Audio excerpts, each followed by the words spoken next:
Good evening, this is Quintus Curtius, and welcome back to the Fortress of the Mind podcast. And the topic of this podcast is going to be how can I get motivated and stay motivated in my studies? And I got the idea to talk about this subject from a tweet that I received on May 30th, just a couple days ago, from a young guy, and I think he's from Istanbul, Turkey, very nice guy. And he said in his tweet to me, he says, but when it comes to my personal studies, I just can't focus, and I have to even though I don't want to.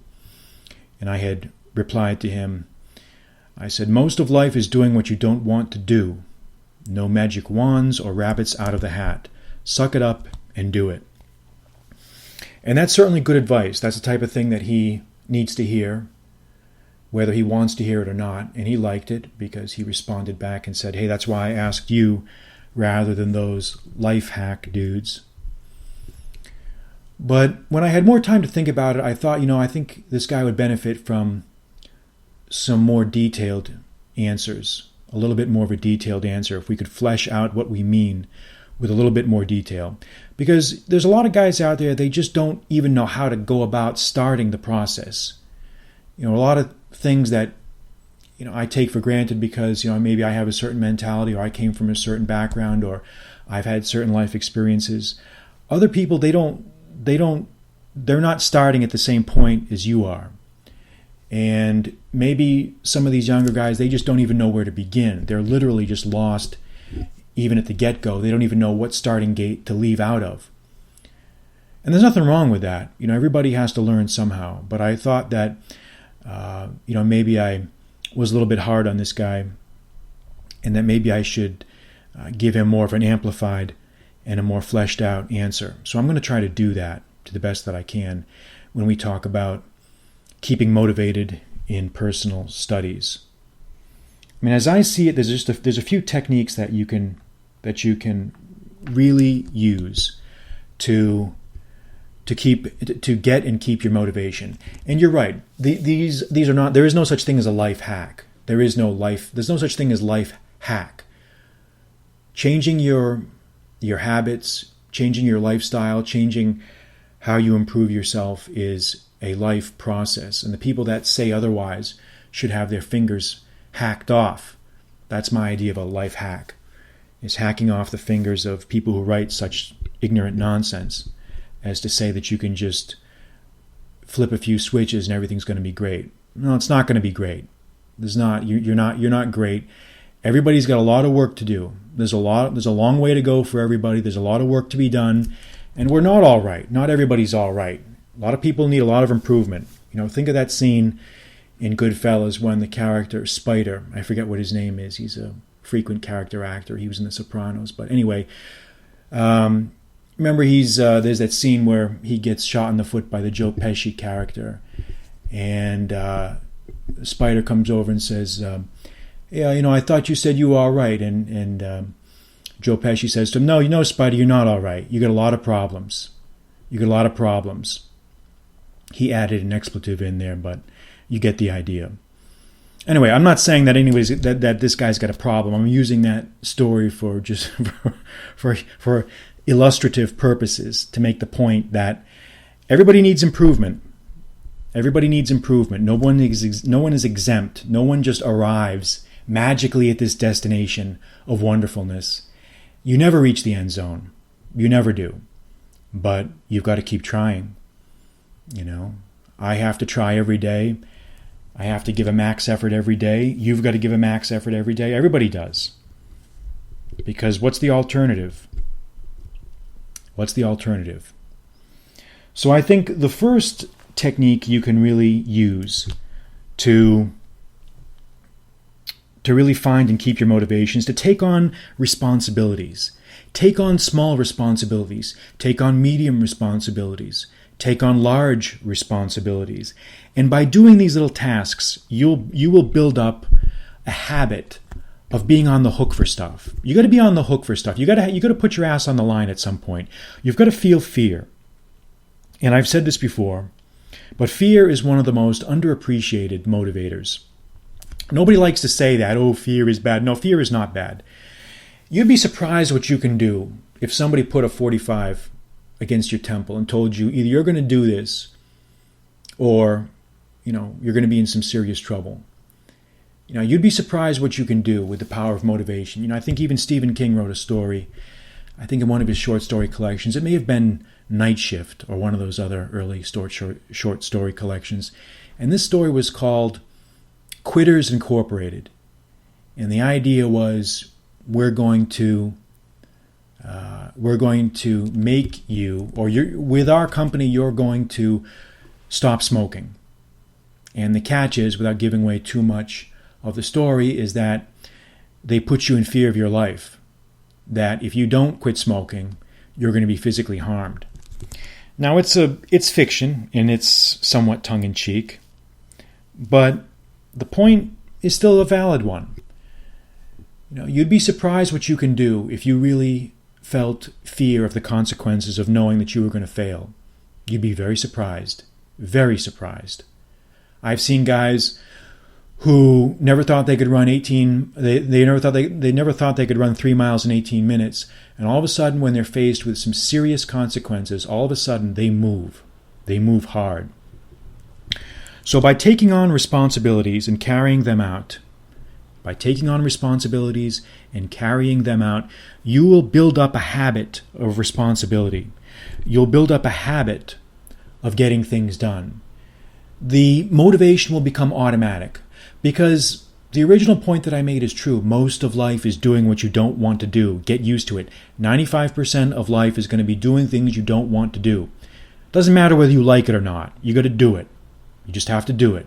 You don't have to like it. You just have to do it. And that's the type of guidance that people really need to hear. That's what you need to hear. Because it's the truth. So that's the first point, is taking on positions of responsibility. And when I say that, I don't mean just work. This can be work, sports, personal relations, almost anything. Taking jobs, for profit, for volunteer, sporting events, with relationships, doing things. Get out and do things. Mix with the world. Be a responsible person. Take on responsibilities. Do things. Get them done. Be a participant in life. So many guys and girls seclude themselves into alcoves. They want to be Mr. Alcove. In those libraries you see these little cubicles where these nerds sort of hang out and just hide. They want to hide. Too many people out there want to hide. They need to be exposed and found out. They want to hide from the world. They want to take the easy way. They want to look for excuses. They want to blame everybody else. And you got to pull those alcove barriers down. You got to get out there and participate in the world. The world needs to get to know you. The world needs to get to know you. So my challenge to you is, what are you doing to go out there and to engage the world? What are you doing every day to go out there and tangle with the world, to participate in your life? It's your life. You're going to be dead in another 40, 50 years anyway. What difference does it make? Suck it up, get out there, do it, and stop whining.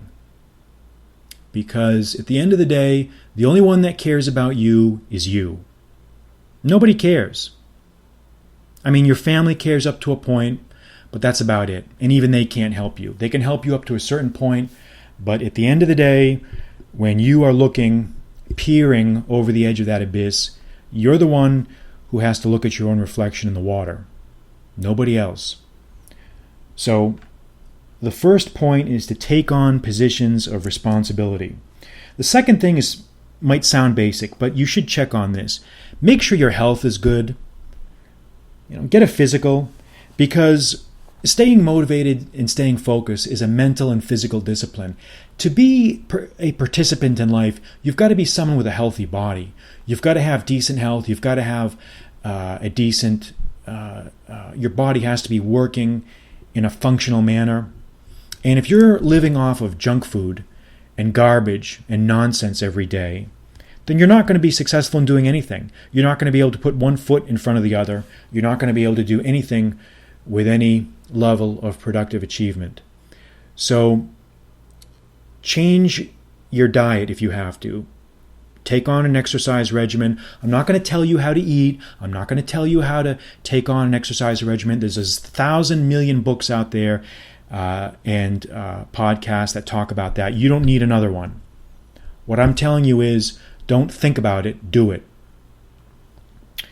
And the third point that I think is something to be mindful of, at least for me, be motivated by the life stories and life experiences of great men. If you want to become motivated and stay motivated, the best way to do that, in my opinion, is to read about great figures in history. I've always found that motivating, and that's why I write about those things. My books, 37, Pantheon, Stoic Paradoxes, Pathways, all have a large contingent of intimate stories of men under duress, under pressure, performing, achieving, breaking through barriers, overcoming obstacles. And, if that stuff doesn't motivate you, then nothing will. If that stuff doesn't rouse you to get up off your feet and to do something, then, man, you need to check to see if your heart is pumping Kool-Aid or blood. Because, it doesn't get any better than that. Doesn't get any better than that. Far many more men than us, most of them better men than us, have been through just what we're going through today and have managed not just to survive, but to prosper. How will you imitate them? How will you measure up to them?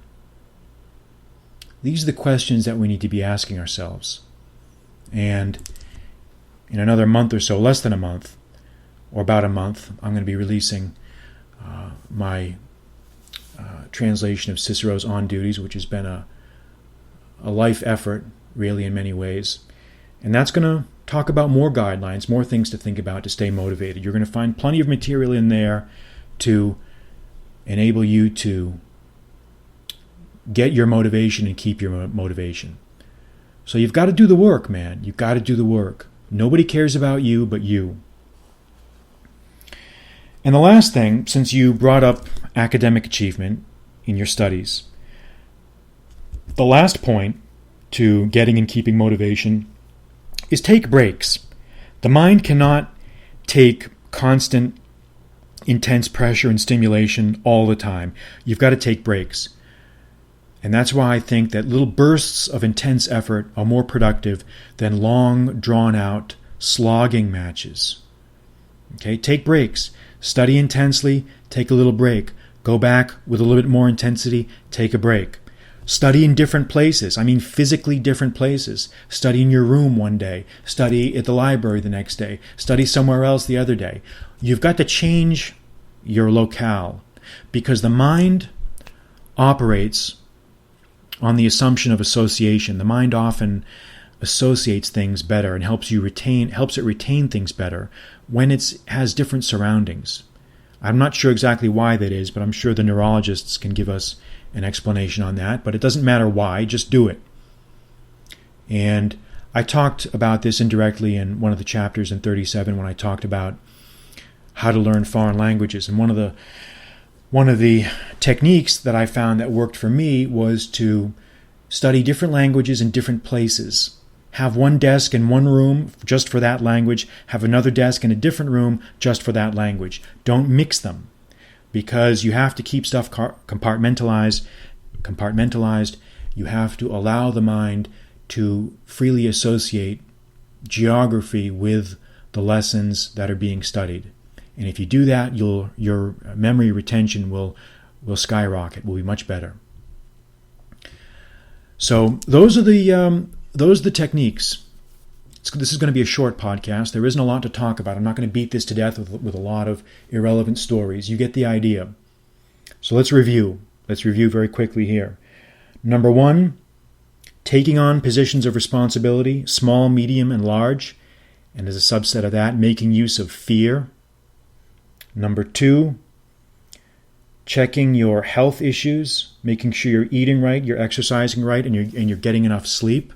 Again, a healthy mind can never reside in a body that is not healthy. Number 3, be motivated by the experience of great men. And number 4, take frequent breaks and study in geographically different locations, study in physically different places. And I think these are some specific suggestions that will help you get and keep your motivation. And if you remember that the only one that cares about you is you, I think that lesson will go a long way. All right. This is Quintus Curtius, and this has been a podcast at Fortress of the Mind. I hope you've enjoyed it. If you have enjoyed it, I would ask that you go to iTunes and rate me on iTunes so that others can find this podcast. And until we have another discussion here in the near future, I'm Quintus Curtius. Good night.